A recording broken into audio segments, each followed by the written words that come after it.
Hello friends, हम लोगों ने लास्ट क्लास में चैप्टर स्टार्ट किया था मैथमेटिक्स ऑफ फाइनेंस और उसमें हमने अपना concept number 1 how to compute future value वो हमने स्टार्ट किया था। आज उसी को हम आगे बढ़ाते हैं। तो जो हमारी फ्यूचर वैल्यू टेक्निक है, कंपाउंड वैल्यू जिसे हम बोलते हैं, उसमें फ्यूचर वैल्यू फाइंड आउट की जाती है। एक तो होता है future value of a single amount. Single amount की फ्यूचर वैल्यू कैसे निकाली जाती है लास्ट क्लास में सीख लिया। फ्यूचर वैल्यू को मल्टीप्लाई करेंगे present value into future value factor से। इस चैप्टर में हम टेबल का यूज भी कर सकते हैं जो आसान है, और अगर हम टेबल का यूज नहीं करते तो हम कैलकुलेटर का इस्तेमाल करके फैक्टर को ढूंढ लेते हैं। और ये फैक्टर हम निकालते थे 1 plus r raise to the power n करके।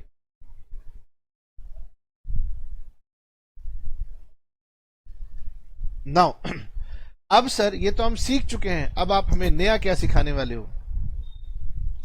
अब मैं आपको नया सिखाऊंगा कि अगर हमारे पास मल्टीपल अमाउंट्स हों तो मल्टीपल अमाउंट्स की फ्यूचर वैल्यू कैसे ढूंढी जाएगी। Future value of series of cash flows. तो अगर हमारे पास सीरीज ऑफ कैश फ्लोज हैं तो उनकी फ्यूचर वैल्यू हम कैसे ढूंढेंगे। तो पहले मैं आपको एग्जांपल करवाता हूं और फिर मैं आपको कंसेप्ट यहां से रीड करवाऊंगा। उम्मीद करता हूं कि लास्ट क्लास वाला लेक्चर आपने समझ लिया है और सिंगल अमाउंट की फ्यूचर वैल्यू निकालनी आपको आती है। वैसे मैंने उस क्लास में बहुत सारे कंसेप्ट सिखाए थे, पर मैं अभी सिंपल की बात कर रहा हूं। Future value of multiple amount. Suppose हमने एक एग्जांपल लिखा है टाइम सेव करने के लिए कि x invest ₹50,000 every year for 6 years at 9% पर एनम। एक्स मान लीजिए बैंक में गया, उन्होंने कहा कि हम एक रिकरिंग डिपॉजिट अकाउंट खोलेंगे, every year I will deposit ₹50,000। Bank ने कहा हम 9% रेट ऑफ इंटरेस्ट देंगे और ये स्कीम 6 years की है। Now what will be the future value eight the end of the 6th year। अब इसकी 6th year के एंड में फ्यूचर वैल्यू क्या होगी वो हमने बताना है। एक बात, जो आप सिंगल अमाउंट की फ्यूचर वैल्यू निकालते थे वहां बहुत सिंपल होता था, हम डायग्राम बनाते थे और जो हम इन्वेस्टमेंट करते थे वो हम हमेशा 0 पीरियड या बिगिनिंग पीरियड में कर दिया करते थे। लेकिन जब सीरीज ऑफ अमाउंट इन्वेस्ट करेंगे तो एक नई बात बीच में आएगी जो कि बच्चों से स्किप हो सकती है या यूं कहूं हो जाती है और फिर उनसे गलती होती है एग्जाम में। इसलिए मेरी बात ध्यान से सुनना। जब सिंगल अमाउंट की बात थी तो ये कंफ्यूजन नहीं थी, लेकिन जब मल्टीपल अमाउंट्स आएंगे, सीरीज ऑफ पेमेंट्स आएगी, तो माइंड में ये क्वेश्चन आना चाहिए कि सर ये जो पेमेंट है, सीरीज ऑफ पेमेंट्स हैं, ये कब की जा रही हैं। तो देखिए मैंने लिखा कि एवरी ईयर आप 50,000 इन्वेस्ट करेंगे 6 years के लिए, बट ये डिपेंड करता है आंसर कि इन्वेस्टमेंट आपने कब की। तो हमने लिखा if investments are made, option number 1, at the end of every year. Sir जब हम future value of single amount निकाल रहे थे तो बिगिनिंग पे इन्वेस्ट कर रहे थे। अगर आपको याद नहीं तो मैं तुम्हें दिखा सकता हूं। लास्ट क्लास में हमने कई सारे क्वेश्चंस किए थे, डायग्राम बनाए थे। ये देखिए डायग्राम में हम हमेशा कैश कहां इन्वेस्ट करते थे। अगर ये मेरा फर्स्ट ईयर है तो फर्स्ट ईयर की बिगिनिंग में इन्वेस्ट करते थे, जिसे हम 0 से डिनोट करते थे। 0 का मतलब होता है बिगिनिंग ऑफ फर्स्ट ईयर। पर यहां पर मैंने आपसे क्या कहा, यहां पर मैंने आपसे कहा अब हम मनी इन्वेस्ट करेंगे eight the end of every year. पहले हम उसको सॉल्व करेंगे फिर हम बिगिनिंग को सॉल्व करेंगे। यानी अब 2 तरह के क्वेश्चन आएंगे, एंड के लिए और बिगिनिंग के लिए, और बच्चा इसको छोड़ देता है या उससे स्किप हो जाता है तो फिर एग्जाम में गलती का स्कोप बन जाता है। पर आप हमसे पढ़ रहे हैं तो हम कोशिश करेंगे कि आपको ये बात पूरी मतलब जोर देकर समझाएं कि जब भी एन्युटी का क्वेश्चन आएगा, खासकर फ्यूचर वैल्यू का आएगा, तो आपने देखना है कि एन्युटी कब हो रही है, बिगिनिंग में या एंड में। तो पहले हम लेते हैं eight the end of every year, फिर हम लेंगे बिगिनिंग ऑफ द ईयर। चलिए, When investments are made at the end of the year। मान लीजिए हमारा जो फ्यूचर वैल्यू का क्वेश्चन है वो कह रहा है कि हम annuity and of the year में इन्वेस्ट करते हैं। तो अगर डायग्राम की तरीके से आप बनाएंगे तो माइंड में पिक्चर बन जाती है। यानी कि पहला अमाउंट मैंने कब इन्वेस्ट किया, आप कह सकते हैं सर ये फर्स्ट ईयर है, ये फर्स्ट ईयर की बिगिनिंग है और ये फर्स्ट ईयर का एंड है, तो फर्स्ट ईयर के एंड में इन्वेस्ट किया। सेकंड 50,000 कब इन्वेस्ट किया? तो सेकंड ईयर के एंड में, थर्ड ईयर के एंड में, फोर्थ ईयर के एंड में, फिफ्थ ईयर के एंड में, सिक्स्थ ईयर के एंड में। सीरीज ऑफ अमाउंट है, सॉल्व करना है। No doubt series of amount की फ्यूचर वैल्यू निकालने का भी एक अपना फॉर्मूला है, लेकिन जब तक मैंने वो नहीं पढ़ा तब तक मैं अपना पुराना कंसेप्ट लगाता हूं। मैं इसे कितनी मैं इसे 6 इंडिविजुअल इन्वेस्टमेंट्स मान के सॉल्व कर देता हूं। क्या मैं ऐसा कर सकता हूं? अगर मुझे सीरीज का क्वेश्चन अभी नहीं पता तो क्या मैं इसे 6 इंडिविजुअल पेमेंट्स की फ्यूचर वैल्यू निकाल के सॉल्व कर सकता हूं? आंसर इज यस, बिल्कुल कर सकता हूं। देखिए कैसे करूंगा। ये है मेरी फर्स्ट इन्वेस्टमेंट, ईयर 1 में मेरी फर्स्ट इन्वेस्टमेंट 50,000। आपने मुझे ये बताना है कि अगर इनको भूल जाइए, अगर ये एक सिंगल पेमेंट है तो इसकी फ्यूचर वैल्यू आप कैसे निकालोगे? ठीक है, मैं यहां लिख के बताता हूं। जो मेरा पहला अमाउंट है, फर्स्ट अमाउंट है, उसकी फ्यूचर वैल्यू होगी 50,000 into 1 plus r raise to the power n। मुझे बताइए जो पहली इन्वेस्टमेंट है इसका n कितना है, कितने साल के लिए ये कंपाउंडिंग होगी? क्योंकि सर फर्स्ट ईयर के एंड में हमने ये मनी डिपॉजिट किया या इन्वेस्ट किया, तो पहला साल तो सर हमारा बेकार हो गया, खत्म हो गया। तो इसकी अब कंपाउंडिंग होगी यहां पर सेकेंड ईयर में, फर्स्ट टाइम यहां कंपाउंडिंग होगी 1, 2, 3, 4 और 5, यानी इसकी कंपाउंडिंग होगी 5 टाइम्स। जो मेरा फर्स्ट 50,000 है उसकी कंपाउंडिंग होगी 5 टाइम्स। चलिए जी कैलकुलेटर लाते हैं। 1.09 ये फर्स्ट फैक्टर है, इनटू इक्वल टू दूसरा, तीसरा, चौथा और पांचवा 1.5386, तो राइट ऑफ करेंगे 1.539 ले लेते हैं। तो ये मैंने फैक्टर लिख दिया, इसकी वैल्यू आएगी 1.539। 1.539 इंटू 50,000, ये वैल्यू आ गई मेरे पास 76,950। अगर सीरीज ऑफ कैश फ्लोज हो और उनकी फ्यूचर वैल्यू आपको निकालनी हो तो एक तरीका यह है कि सबकी इंडिविजुअल फ्यूचर वैल्यूज निकालिए, और उनकी इंडिविजुअल फ्यूचर वैल्यूज जब हम कैलकुलेट करते हैं तो इस तरीके की प्रेजेंटेशन आती है।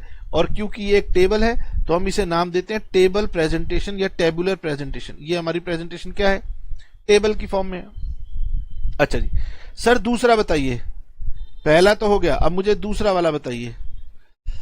दूसरे वाले में 1 plus r raise to the power n कितना होगा? सर ये तो हो गया। अब इसके ऊपर आते हैं। सेकेंड ईयर के एंड में मैंने इन्वेस्ट किया है तो इसकी कंपाउंडिंग होगी थर्ड ईयर में एक बार, फोर्थ ईयर में दूसरी बार, फिफ्थ ईयर में तीसरी बार और सिक्स्थ ईयर में चौथी बार, यानी इसकी केवल 4 कंपाउंडिंग्स हो पाएंगी। तो आप समझ रहे हैं, सेकेंड ईयर तो एंड हो गया, 6 में से 2 साल खत्म हो चुके हैं, तो 4 कंपाउंडिंग्स होगी। आइए जी इसको भी चेक करते हैं। 1.09 इंटू इक्वल टू 2, 3 और 4, 1.4115, तो 1.412 ले लेते हैं। 1.412 ये वैल्यू आ गई मेरे पास 70,600। सिमिलरली इसकी भी हमने वैल्यू फाइंड कर ली। तो जो ये थर्ड ईयर में हमने इन्वेस्ट किया है, अब इसके लिए कितना पीरियड बचा है? 3 इयर्स, तो 3 बार कंपाउंडिंग होगी। 1.09 इंटू इक्वल टू 1.295, 1.295। तो आप सबकी इंडिविजुअल फ्यूचर वैल्यूज ढूंढते जाइए और लास्ट में जाकर के उनको प्लस कर दीजिएगा। तो ये हो जाएगी 1.09 into equal to 1.188, first factor होगा 1.09। और जो सिक्स्थ ईयर के एंड में मैंने इन्वेस्ट किया है इसमें पीरियड हो गया 0, तो 1 plus r raise to the power 0, तो एनीथिंग टू द पावर 0 ये 1 हो जाएगा।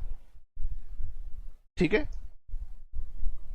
50,000 इंटू 1.188, 59,400, 50,000 इंटू 1.090, 54,500 500 और लास्ट ईयर वाला हो गया 50,000। इन सब का टोटल कर दीजिए। 76,950, 70,600, 64,750, 59,400, 54,500 और 50,000। 3,76,200। उम्मीद करता हूं कि मेरी टोटलिंग ठीक हुई होगी, कोई गलती नहीं हुई होगी। 376,200। ओके, तो मैंने आपको फ्यूचर वैल्यू निकालने का एक तरीका सिखा दिया।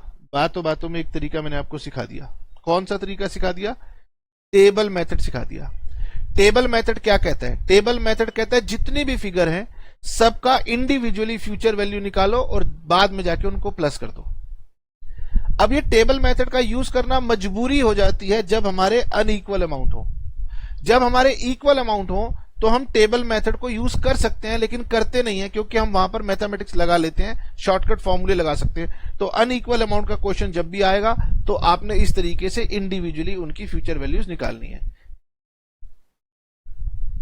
एक चीज तो हमने समझ ली। ओके, अब सर इसे करने का दूसरा तरीका क्या था? दूसरा तरीका यह था कि आप इनके फैक्टर्स जो है ना, इनके जो इंडिविजुअल फैक्टर्स थे उनका सम निकालो, है ना, उनका सम निकालिए।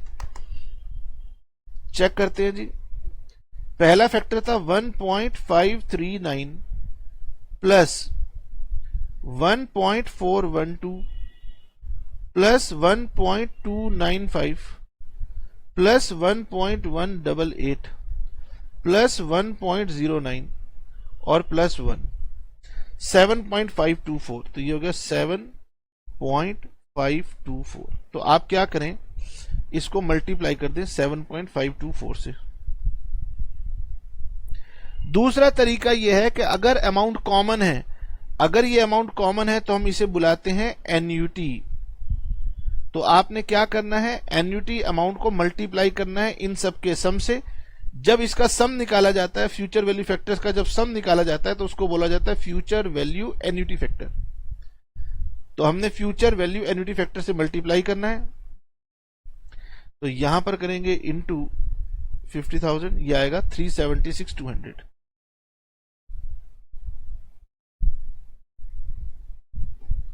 ओके, तो दिस इज फॉर्मूला मेथड कि आप फॉर्मूला लगाइए और काम कीजिए। अब आप कहेंगे सर फॉर्मूला लगाने के लिए मुझे इन सब के इंडिविजुअली फैक्टर्स ढूंढने पड़ेंगे। नहीं बेटे, in future value annuity factors का भी एक चार्ट आता है, एक टेबल आता है, वहां से आप वैल्यू का रेफरेंस ले सकते हो। मुझे बताओ, लास्ट वाला टेबल हमारा टेबल नंबर 1 था, उसमें हमने सीखी कंपाउंड वैल्यू फैक्टर। अब आ गया हमारा टेबल नंबर 2, उसमें हम देखेंगे compound value annuity factors. Compound value annuity factors को ही क्या बोलते हैं? Future value annuity factors. तो आपकी बुक के पीछे हेडिंग्स ध्यान से पढ़ लीजिएगा। पहला टेबल अक्सर होता है फ्यूचर वैल्यू फैक्टर्स का, और दूसरा जो टेबल होता है वो होता है फ्यूचर वैल्यू एन्युटी फैक्टर्स का। ठीक है, तो मुझे दरअसल इस क्वेश्चन को करने के लिए टेबल की कोई जरूरत नहीं थी, मैं डायरेक्टली इस वाले मेथड से, फॉर्मूले से सॉल्व कर सकता था, पर टेबल बना के एक बार दिखाना जरूरी था सो दैट आप अनइक्वल अमाउंट का अंदाजा लगा सकें। ठीक है, तो आइए मैं आपको दिखाता हूं। अगर आप बुक के पीछे जाएंगे तो ऐसे ही आपको मिलेगा टेबल नंबर 1 जो कि कंपाउंड वैल्यू फैक्टर्स को बताता है। तो ये हमारे कंपाउंड वैल्यू फैक्टर्स हैं 1 to 10%, फिर 11 to 20, कई बुक्स में 20 के बाद 21 to 30 भी होते हैं, लेकिन हमने 20 तक लिए हैं। अब हमारी बुक में आप देख सकते हैं टेबल नंबर 2 स्टार्ट हो गया। टेबल नंबर 2 जो है वो आपके एन्युटी फैक्टर्स हैं। ओके, तो एन्युटी फैक्टर में आप जाइए, ये रहा आपका रेट 9% और पीरियड आपका था 6 इयर्स। ये लीजिए 7.523, थोड़ा सा डेसिमल की राउंडिंग ऑफ का फर्क आ सकता है, 7.523।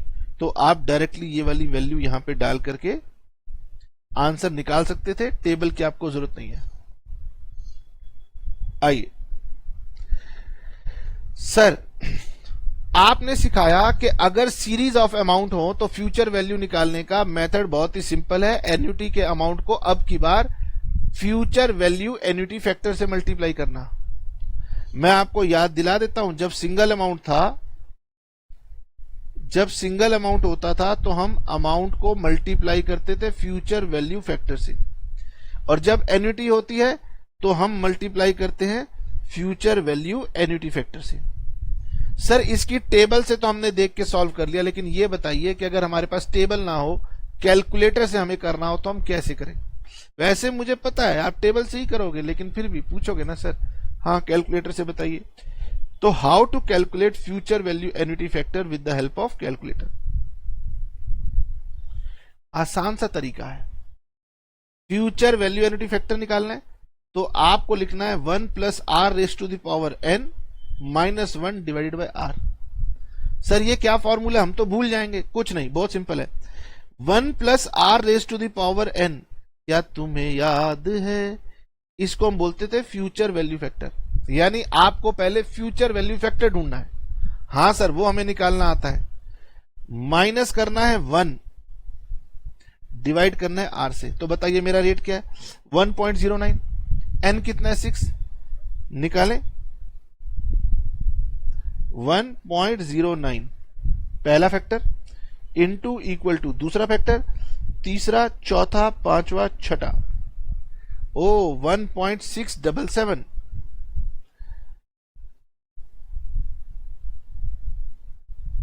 1.677 माइनस 1 डिवाइडेड बाय 0.09। आइए जी, तो ये वैल्यू आ गई। अब मैं पूरी कैलकुलेटर पे एग्जैक्ट ले लेता हूं। इसमें से माइनस करूंगा 1, ये वाली वैल्यू आएगी, डिवाइड करूंगा 0.09 से, मेरा फैक्टर आ जाएगा 7.523। तो ये हमारा एग्जैक्ट आंसर आता है 7.523। यानी यहां पर राउंडिंग ऑफ में मेरे से एक छोटी मिस्टेक हुई है, ये 7.523 आना चाहिए था। ठीक है, बट इतनी माइनर चेंजेस की कोई ऐसी घबराने की बात नहीं है, इट इज इक्वली गुड। इसकी वजह से हमारे आंसर और बुक्स के आंसर में ना थोड़ा बहुत डिफरेंस आएगा, तो घबराना मत। और डिफरेंस अगर फिगर बहुत बड़ी हो तो बहुत ज्यादा भी हो जाते हैं। ठीक है, ओके सर, हम धीरे धीरे प्रैक्टिस करेंगे तो आप में ये कॉन्फिडेंस आ जाएगा। मुझे बताएं कैसे सॉल्व करेंगे? सर आप उसको टेबल से देख सकते हैं या आप उसको कैलकुलेटर में निकाल सकते हैं। Good, very good. अब आगे बढ़ते हैं। हम क्या सीख रहे थे? सर हम सीख रहे थे future value of series of equal amounts, annuity. Annuity कब अकर कर रहे थे? सर एंड में अकर कर रहे थे। तो एंड में अकर कर रहे थे तो आप टेबल नंबर 2 को रेफर कर सकते थे, नहीं तो आपने कैलकुलेटर पे निकाल लिया। अब आइए, अब मेरी बात समझिएगा। बच्चे इसमें गलती कर जाते हैं। अब क्वेश्चन कह रहा है गगन नहीं, क्वेश्चन चेंज है। मैंने कहा क्या चेंज है? वो कह रहे भाई बिगिनिंग ऑफ द ईयर में मनी इन्वेस्ट होगा। तो आइए डायग्राम पर चलते हैं।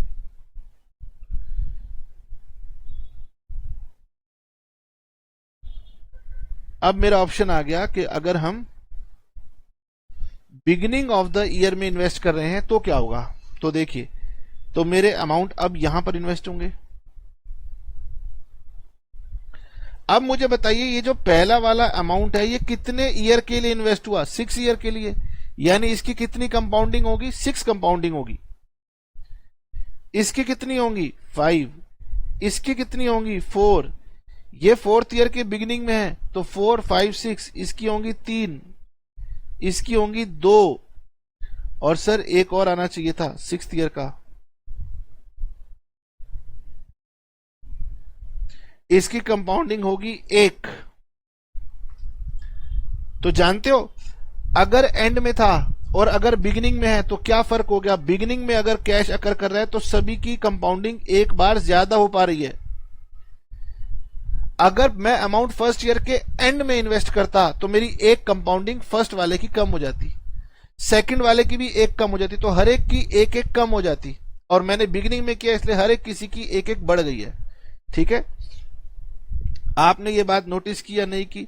पिछली बार क्वेश्चन में मैंने 6th ईयर के एंड में इन्वेस्ट किया था इसलिए कंपाउंडिंग नहीं मिली थी। अब की बार 6th ईयर के बिगिनिंग में किया है तो इसका हो जाएगा 1.09। दूसरे का हो जाएगा 1.188। तीसरे का हो जाएगा 1. कितना था? ऊपर से देख लूं, 1.295।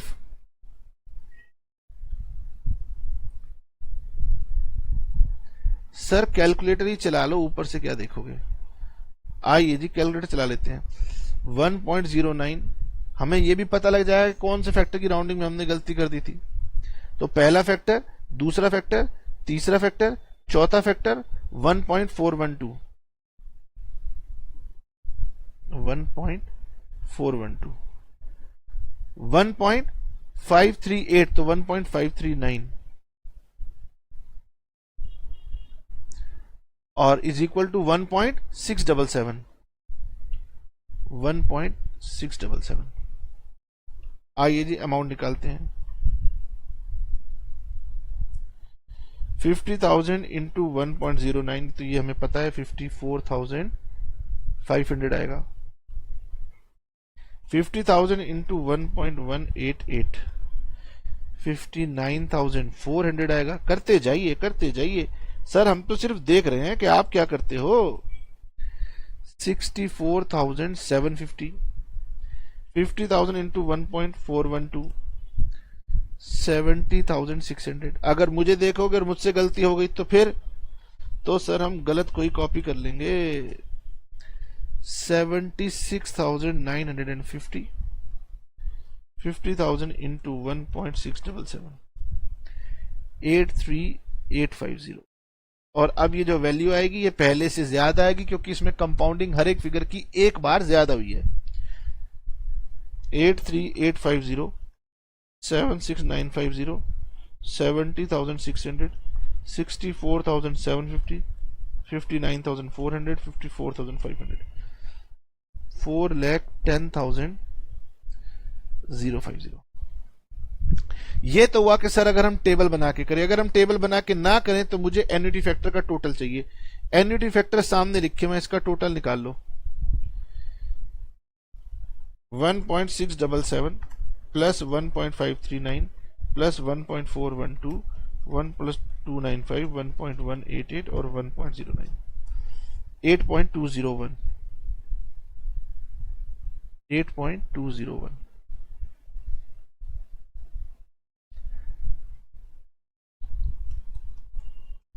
$4,10,050।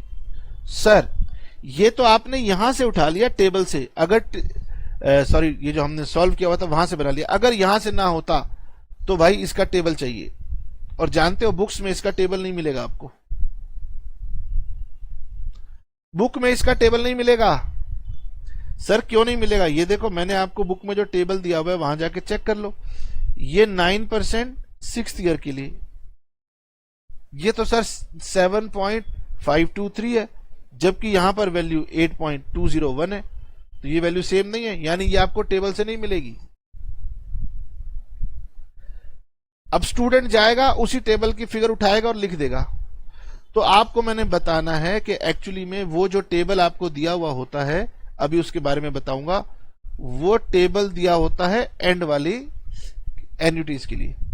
इसका मतलब ये बताती है कि फाइनेंशियल मैनेजमेंट में 95% टाइम हम एंड वाले टेबल का ही इस्तेमाल कर रहे होंगे, और एग्जामिनर करेगा एक छोटी सी गड़बड़, कहेगा कैश फ्लो बिगिनिंग में है, और आपके आंसर हो जाएंगे गलत, और आप कहोगे गगन सर आपने तो बताया नहीं था। गगन सर कह रहे हैं भाई मैंने तो तुम्हें बताया था कि वो जो टेबल है वो एंड वाली एन्युटीज का टेबल है। अगर आपको बिगिनिंग वाली एन्युटीज का टेबल चाहिए, हाँ सर हमें बिगिनिंग वाली चाहिए, बहुत कम बार आपको जरूरत पड़ती है, तो वो कहता है एंड वाले टेबल में एक कंपाउंडिंग और बढ़ा देना। आपके एंड वाले में 7.523 थी, एंड वाले टेबल में 7.523 थी, इसमें 1.09 से एक बार मल्टीप्लाई कर दो, एक कंपाउंडिंग से और मल्टीप्लाई कर दो, आपका आंसर आ जाएगा। बोलो क्यों? बोलिए क्यों? क्योंकि आपकी हर एक ईयर की कंपाउंडिंग एक एक साल एक्स्ट्रा थी, है ना। तो आपने जो कंपाउंडिंग पहले निकाली थी 7.523, अगर मैं उसे एक बार और 1 प्लस आर से मल्टीप्लाई कर दूं तो वो मेरे बिगिनिंग वाली कंपाउंडिंग के बराबर हो जाएगा। सर बताइए, करके बताइए। 7.529 नहीं 7.523 इंटू 1.09, तो 8.20007 आ गया। तो आप समझ लीजिए ये एग्जैक्टली वही आपका आ गया है 8.201। ओके, आइए जी, अब मैं आपको पढ़वाता हूं जो मैंने लिखा हुआ है। अब आपने मेरे साथ साथ रिकॉल करना है। हम सीख रहे हैं compounding value, future value of series of cash flows. बताइए जी, अनइक्वल अमाउंट होंगे तो जो टेबल बनाया है वैसे बनाना। टेबल का मतलब इंडिविजुअल कैश फ्लो की इंडिविजुअल फ्यूचर वैल्यूज निकालना, फिर टोटल कर देना। ओके सर, अगर क्वेश्चन में इक्वल अमाउंट हुए तो क्या होगा? तो भाई 90% क्वेश्चन में इक्वल अमाउंट ही होते हैं। इक्वल अमाउंट में ही समझाना था कि इक्वल अमाउंट में ही लोचा है, प्रॉब्लम है, डिफिकल्टी है, कंफ्यूजन है, जो कि आपको समझनी है, जो आप जल्दबाजी में छोड़ देते हो। वो ये कि कैश फ्लो अकर कब कर रहे हैं। तो हमारा जो कंसेप्ट है future value of multiple cash flows का, वो ये कहता है कैश फ्लो में occur either at the end of the period और at the beginning of the period. बोलो, समझ में आया? समझ में आया कि सर हाँ, कैश फ्लो एंड में भी हो सकते हैं, बिगिनिंग में भी हो सकते हैं। जब कैश फ्लो एंड में अकर कर रहे हो तो इसका एक टेक्निकल नाम रखा गया। इसका नाम रखा गया रेगुलर एन्युटी, या इसका नाम रखा गया ऑर्डिनरी एन्युटी। क्या नाम रखा? रेगुलर या फिर ऑर्डिनरी एन्युटी। अगर आप टेबल में जाके चेक करेंगे तो मैंने लिखा हुआ है ऑर्डिनरी या रेगुलर एन्युटी के ये फैक्टर्स हैं। कंपाउंड वैल्यू या फ्यूचर वैल्यू फैक्टर्स हैं, एन्युटी के लिए है। लेकिन एन्युटी कैसी है? ऑर्डिनरी या रेगुलर। क्या फ्यूचर वैल्यू फैक्टर में भी ऑर्डिनरी और रेगुलर होता था? आंसर इज नो, एन्युटी में होगा। तो ये एंड वाले पीरियड का फैक्टर टेबल है। When cash flow occur at the end of the period, it is known as regular or ordinary annuity. And when cash flow occur at the beginning of the period, it is known as annuity due or annuity immediate. Sir, हमें जो table मिलता है वो ordinary का मिलता है, और sir अगर हमें ड्यू या इमीडिएट वाले का चाहिए तो जो फैक्टर टेबल कॉरस्पॉन्डिंग आपको वहां मिल रही है रेगुलर वाली, उसे वैल्यू को इंटू 1+r से मल्टीप्लाई कर देना, आपकी ये वाली वैल्यू आ जाती है। बुक कहती है हर चीज का टेबल नहीं देंगे। सर क्वेश्चन आएगा और क्वेश्चन में लिखा ही ना हो कि ये कैश फ्लो कब अकर किया, एंड में या बिगिनिंग में, तो क्या करना है? तो लिखिए अनलेस अदरवाइज गिवन। जब तक आपको गिवन ना हो, we will always assume that cash flows occur at the end of the period. अगर क्वेश्चन साइलेंट है तो आप क्या मानेंगे? Ordinary annuity. Ordinary ordinary ordinary रट लीजिए। क्वेश्चन लिखेगा नहीं, आप क्वेश्चन सॉल्व करेंगे। क्वेश्चन सॉल्व करने के लिए टेबल को रेफर करेंगे, आंसर आता जाएगा। एक बार अचानक क्वेश्चन ड्यू का आ जाएगा और उस दिन आप उसी टेबल को रेफर कर दोगे, आंसर गलत हो जाएगा। फिर आप मत कहना गगन सर आपने बताया नहीं था। जिन्होंने नहीं बताया था नहीं बताया था, लेकिन मैंने आपको बताया है। नोट कर लीजिए।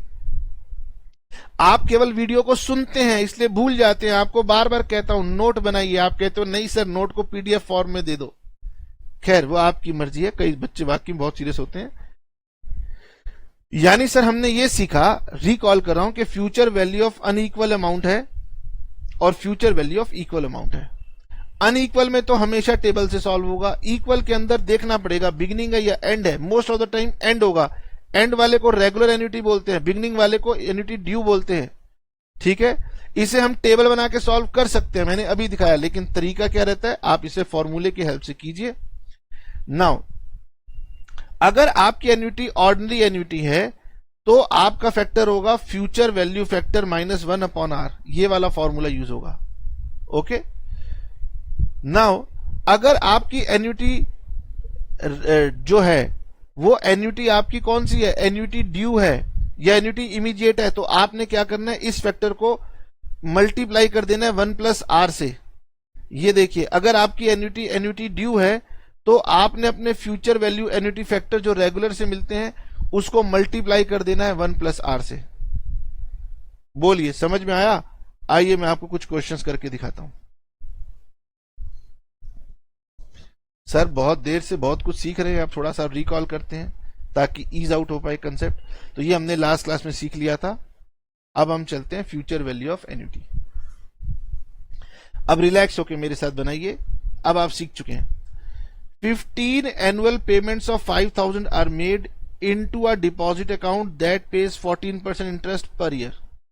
What is the future value of this annuity eight the end of 15 years?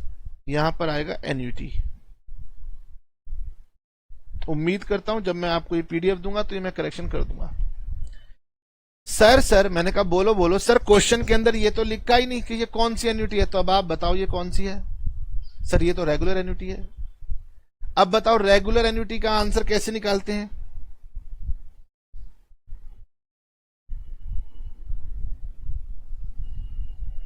Sir हम निकालेंगे। मैंने कहा हाँ निकालिए, बहुत जल्दी है, आपको निकालिए, क्या दिक्कत है। क्वेश्चन नंबर 9 हमें ढूंढनी है future value of annuity. Question में नहीं लिखा कौन सी एन्यूटी है, लेकिन हमें पता लग गया रेगुलर एन्यूटी है, लिखने की जरूरत नहीं है। तो हम लिखेंगे future value is equal to annuity into future value annuity factor RN। Annuity का अमाउंट था 5000, एन्यूटी का अमाउंट था 5000, रेट ऑफ इंटरेस्ट था 14%। जानते हो एक तरीका तो है कि हम इसको जाके बुक में जाके चेक कर लें। रेट 14%, N 15, एक सिंपल तरीका, बुक से जाके हम इसको चेक कर लें।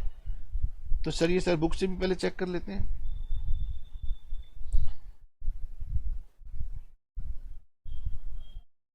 इलेवन 12 13 14 ये 15 ईयर, 11 12 13 14 43.842 43.842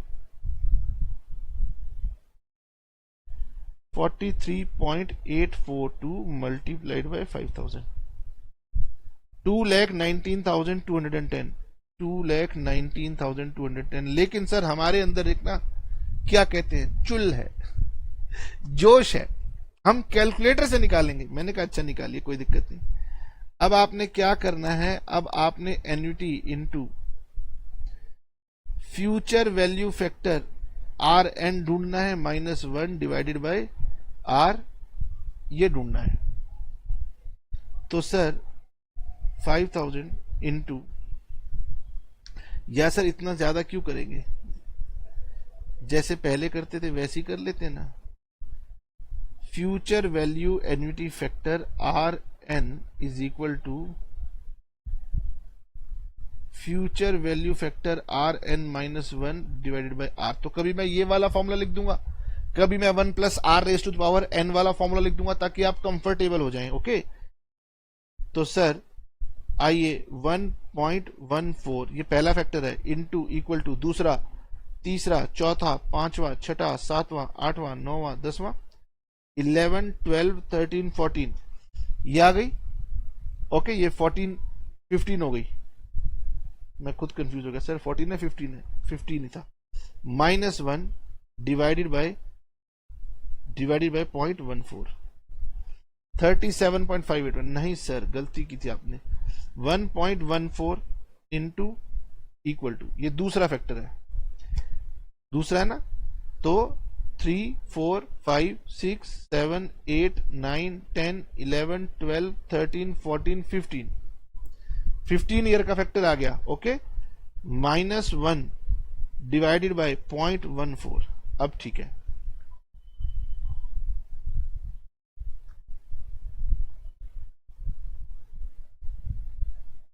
भाई क्यों तू हमसे गलती कर रहा है बार बार। 1.14 इंटू इक्वल टू, तो ये हो गया सर 2 3 4 5 6 7 8 9 10 11 12 13 14 15 -1। ओके, -1 और फिर डिवाइडेड बाय 0.14, बिल्कुल ठीक है। 43.842, सर ऐसे ही आप ना गलत मत कैलकुलेशन कर देते हो। 43.842,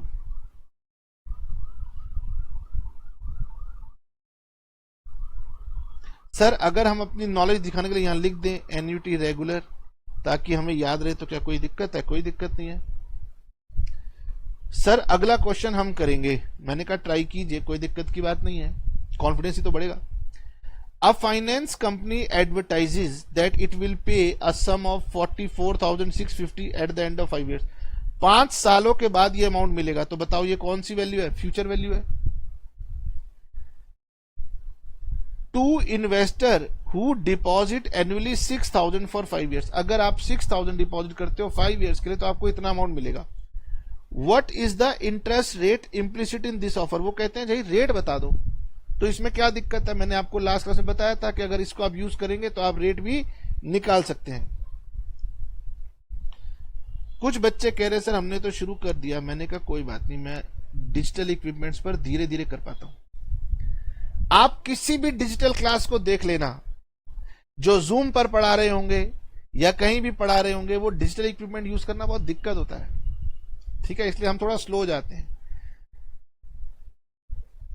future value is equal to annuity into future value annuity factor r और एन. स्टूडेंट कई बार कहते हैं कि सर आप तो लाइव क्लास पढ़ा दो. लाइव क्लास में वो आउटपुट नहीं आती जो हमारी रिकॉर्डेड क्लास में आती है. ये नो डिस्टरबेंस क्लास होती है. ये आपकी मूवी की तरह या सीरियल की तरह होती है, एपिसोड्स की तरह होती है जो प्रॉपरली रिकॉर्डेड होते हैं. लाइव क्लास में आपको कभी भी इतना कंटेंट मिल नहीं सकता. फिर भी आपकी अपनी चॉइस है. 44,650 ये हमारी फ्यूचर वैल्यू है. 6,000 रुपीज हम डिपॉजिट करते हैं into future value annuity factor r n, और मुझे इसमें से सिर्फ एन मालूम है 5 years. ओके, तो यानी कि future value annuity factor r n is equal to 44,650 divided by 3,000. 44,650 divided by 6,000, 7.4416, तो 7.442. तो हम ले लेते हैं future value annuity factor r तो नहीं पता 5 years के लिए 7.442. यस, अब क्या करना पड़ेगा, अब टेबल पे जाना पड़ेगा. अब मैं टेबल पे जाऊंगा और मुझे पता है कि 5th ईयर में मेरा फैक्टर है 7.442. तो मैं ढूंढता हूं, आइए जी 5th ईयर में ढूंढना है 7.442. ओ ये मिल गया. इसके कॉरेस्पॉन्डिंग कौन सा रेट आ रहा है, 20% का रेट आ रहा है. तो इसका मतलब ये हो गया in the row of 5 years 7.442 corresponds against the 20% rate. तो वहां से हमारा जो रेट हो गया वो 20% हो गया. जब हमें ईयर पता है तो हमने रो वाइज देख लेना है, और अगर हमें रेट पता होता तो हम उस रेट के अंदर कॉलम वाइज नीचे आते हुए देख लेते किस ईयर में वो हमें मिल गया. ठीक है सर, बहुत ही ये आसान क्वेश्चन था. क्वेश्चन नंबर 9 हमने कर लिया, क्वेश्चन नंबर 10 हमने कर लिया, हमें मजा आ गया. अब हम 11 करेंगे, खुद करेंगे. अच्छा जी, you want to take a world tour. ओ भाई साहब, पूरा वर्ड घूमना है. Which cost 10 lakh. Oh, the cost is expected to remain unchanged. यही कॉस्ट रहने वाली है. You are willing to save 80,000 to fulfil your desire, और इसके लिए आप 80,000 रुपीज सेव कर सकते हैं annually. How long will you have to wait if your saving earns a return of 14% पर एनम. चलिए जी, हमें रेट बता दिया. कह रहे जी अब की बार टाइम बताइए. पिछली बार टाइम बताया था, रेट पूछ लिया था, अब की बार कह रहे रेट बता रहा हूं गगन, टाइम बता दो. ओके, इसके अंदर ना हम आपको एक चीज और बढ़िया सी सिखा देंगे. देखिए कैसे. आप चाहें तो खुद से ट्राई कर सकते हैं, बट इसमें हम आपको एक बढ़िया सी चीज सिखाएंगे. Question number 11, annuity 80,000. ये बताओ बिगिनिंग वाली है या एंड वाली है. सर क्वेश्चन जब भी साइलेंट हो हमेशा एंड वाली होती है. हमारा टेबल बिगिनिंग वाली क्या है, एंड वाली क्या है. सर एंड वाली का ही टेबल है. ओके, फ्यूचर वैल्यू कितनी, 10 lakh. सर हमें क्या मालूम है, रेट मालूम है कितना, 14%. हमें बताना क्या है, एन बताना है.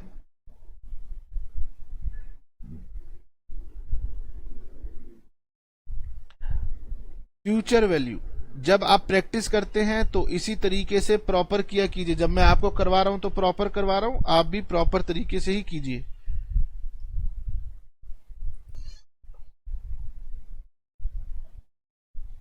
Annuity into future value annuity factor. तो future value annuity factor is equal to future value upon में एन्युटी। तो ये हो गया आपका 10 लाख डिवाइडेड बाय 80,000।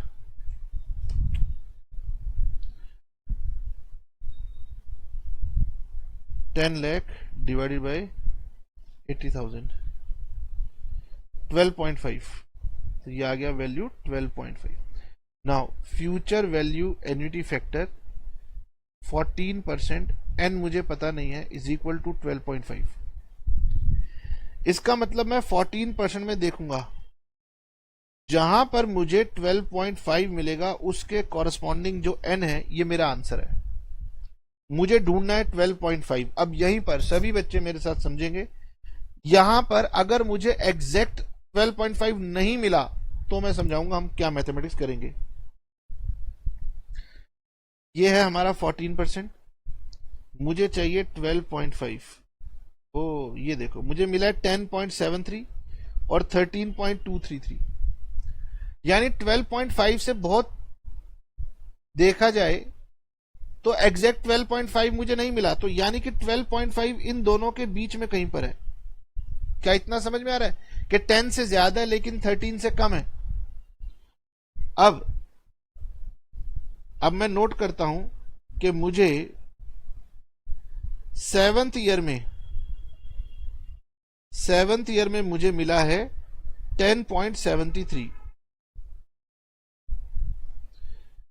मुझे 8th ईयर में मिला है 13.233, और मेरा जो डिजायर्ड फैक्टर था वो था 12.5, यानी मेरा आंसर जो है 7 ईयर से ज्यादा है पर 8 ईयर से कम है।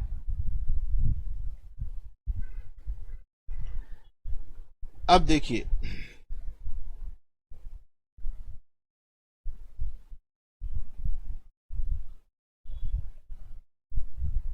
ये है 7, ये है 8, ये है 10.730, ये है 13.233 और मुझे यहां पर आना है 12.5 के ऊपर।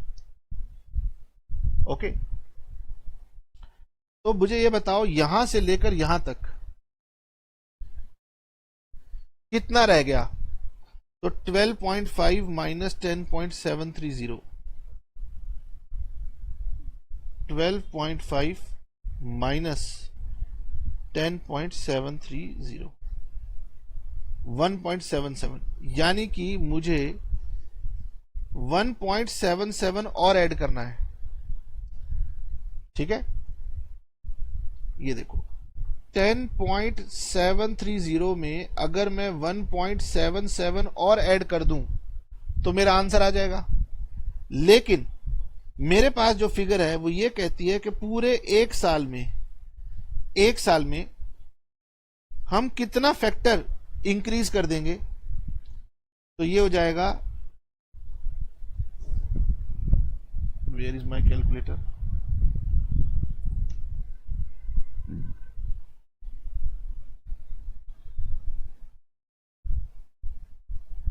13.233 माइनस 10.730, 2.503, 2.503।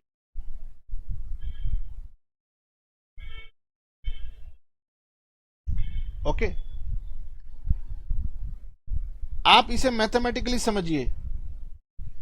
अगर 7th ईयर में 10.730 था, 8th ईयर में ये 13.233 हो गया, तो एक साल में ये 2.503 बढ़ गया। 1 ईयर में 2.503 ये इंक्रीज कर गया। अब इसको आपने समझना है। 1 ईयर में कंपाउंड फैक्टर कितना इंक्रीज हो जाता है? 2503। 1 ईयर में कंपाउंड फैक्टर 2.03 इंक्रीज हो जाता है। यही मैंने यहां पर आपको रिप्रेजेंट करके बताया है कि पूरे साल में फैक्टर बढ़ गया 2.503। मुझे चाहिए कि 1.77 इंक्रीज करने के लिए साल का कितना टाइम लगा। तो ये सिंपल मैथमेटिक्स है, इसे बोलते हैं टेक्निक ऑफ इंटरपोलेशन। ठीक है, तो आप ये कह सकते हैं कि 2.503 फैक्टर बढ़ने में लगा 1 ईयर। तो एक फैक्टर मतलब फैक्टर को 1 बढ़ने में कितना पीरियड लगेगा? 2.503, 1/2503। और अगर फैक्टर को 1.77 से इंक्रीज करना है तो उसके लिए लगेगा 1.77/2.503।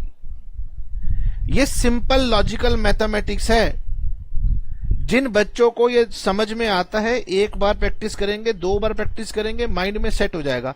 जिन्हें प्रॉब्लम होती है उनके लिए तरीका यह है, हम इसको एक फॉर्मूले की शक्ल दे देते हैं।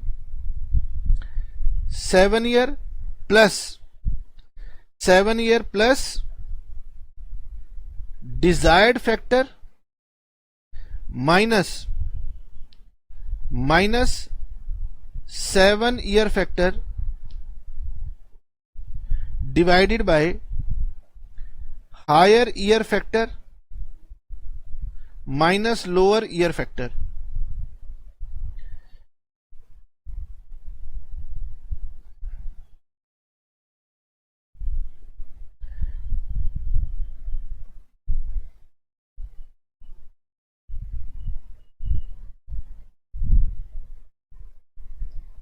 ठीक है, लॉजिकली सोचिए कि सर एक साल में 2.503, तो 1.77 में कितना? तो 1.77 डिवाइड बाय 2.503। या फिर जो लोअर ईयर है उसको लीजिए, प्लस यहां से यहां तक का गैप कितना डिवाइड बाय इन दोनों का गैप कितना। ठीक है, तो इस इंटरपोलेशन को हम बाद में भी कई बार प्रैक्टिस करेंगे। इनिशियली एक बार आपको ये समझना है। तो ये हो गया 7 प्लस 1.77 कितना समय लेगा अगर 2.503 एक आया है तो 1.77 यहां देखते हैं 1.77 डिवाइडेड बाय 2.503, ये होगा 7। तो ये हो गया हमारा आंसर 7.7 ईयर्स, 7.7 ईयर्स, ये इसका आंसर आएगा। ठीक है, चलिए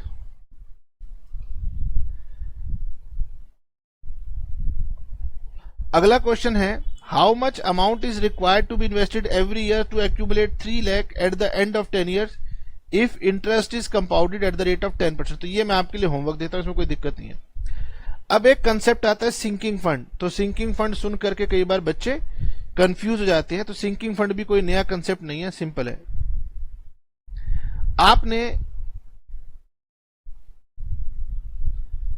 कंपनी अकाउंट्स में यह पढ़ा है कि एक कंपनी डिबेंचर्स को रीपे करने के लिए बनाती है सिंकिंग फंड। मान लीजिए 10 ईयर का सिंकिंग फंड बनाया गया, ये 10 ईयर है। ओके, तो 1 2 3 4 5 6 10। यहां पर कंपनी को एक अमाउंट रिटर्न करना है, तो this is known as future value. और कंपनी पूछती है कि बताओ सिंकिंग फंड में कितना अमाउंट हर साल हम ट्रांसफर करें। और जानते हो ये वाला अमाउंट ईयर के एंड में ट्रांसफर किया जाता है। तो सिंकिंग फंड अगर देखा जाए तो सिंकिंग फंड ऑर्डिनरी एन्युटी है और कुछ नहीं है। सिंकिंग फंड एक ऑर्डिनरी एन्युटी है। पढ़ के देखिए क्वेश्चन क्या कह रहा है। थोड़ी देर के लिए इसको भूल जाइए कि ये सिंकिंग फंड है, इसको पढ़ के देखिए। ABC limited has 10 crore bond outstanding, मतलब 10 करोड़ के हमने डेट रिडीम करने हैं। बैंक डिपॉजिट अर्न 10% पर annum. Bond will be redeemed after 15 years. ठीक है, for which purpose ABC wishes to create sinking fund. अब बहुत सारे बच्चे सिंकिंग फंड टर्म देखते ही कहेंगे सर दिमाग बंद हो गया था, आता ही नहीं था। अगर आप लॉजिक लगाएंगे तो फ्यूचर वैल्यू पता है, रेट पता है, पीरियड पता है। क्या पूछ रहा है? How much amount should be deposited to sinking fund each year. Sinking fund by default end का होता है, बिगिनिंग का भी होता तो मुझे कोई दिक्कत नहीं थी। How much amount should be deposited to sinking fund each year, to retire 10 crore of bonds, तो 10 करोड़ के बॉन्ड रिटायर करने के लिए कितना सिंकिंग फंड चाहिए? तो बताइए, क्या ये एक ऑर्डिनरी सा क्वेश्चन नहीं है? तो मैं इसे यूं कह सकता हूं, future value is equal to annuity into future value annuity factor 10% 15 years. Okay. Now, this annuity is basically your sinking fund amount, जो कि मुझे क्वेश्चन में ढूंढना है। तो हम क्या करेंगे? हम इसे यूं कहेंगे कि annuity is equal to future value into, ये वहां जाएगा तो फ्यूचर वैल्यू एन्युटी फैक्टर। इसी को अगर मैं चेंज करके लिखना चाहूं तो मैं ऐसे लिखूंगा, एन्युटी की जगह लिखूंगा sinking fund amount is equal to bond value multiplied by sinking fund table factor. Technical language में ऐसे लिखा जाएगा, और सिंकिंग फंड टेबल फैक्टर क्या होगा? 1 upon future value annuity factor. Which ever वे आप लेना चाहें, अगर हम इसे नॉर्मल टर्म्स में लिखेंगे तो भी हमें एन्युटी का अमाउंट ढूंढना है, और अगर हम इसे स्पेसिफिकली सिंकिंग फंड की लैंग्वेज में लिख दे तो एग्जाम रखेगा, यार ये बच्चा कितना इंटेलिजेंट है, इसको सब कुछ आता है। बताइए जी, कैसे करना चाहेंगे? जैसे करना चाहेंगे वैसे कर लीजिए। तो इसके लिए आपने लेना है 10 करोड़ और मल्टीप्लाई करना है 1 divided bye future value annuity factor 10% 15 year. तो मैं यहां से टेबल से देख लेता हूं, ये रहा, ये फैक्टर है 31.772।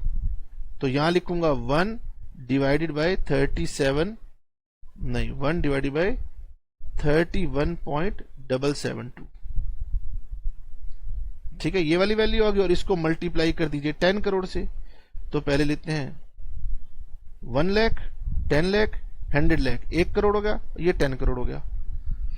31,47,425, 31,47,425, ये हमारा आंसर हो जाएगा 31,47,425 रुपीज अप्रॉक्स। लीजिए, तो आपने देखा कि सिंकिंग फंड फैक्टर क्या है? 1 upon future value annuity factor, और कुछ नहीं है। सिंकिंग फंड की अगर अमाउंट ढूंढनी हो तो ये फॉर्मूला रट लीजिए, bond value into sinking fund table figure. ठीक है, तो ये हमारा फ्यूचर वैल्यू ऑफ एन्युटी का कंसेप्ट यहां पर कंप्लीट होता है। इसमें अभी हमने कोई भी क्वेश्चन एन्युटी ड्यू या एन्युटी इमीडिएट का नहीं किया, वो आएगा तो सिर्फ एक ही काम करना होगा, टेबल फैक्टर को मल्टीप्लाई कर देंगे 1 प्लस आर से। ठीक है, चलिए आएगा तो हम इसे करेंगे।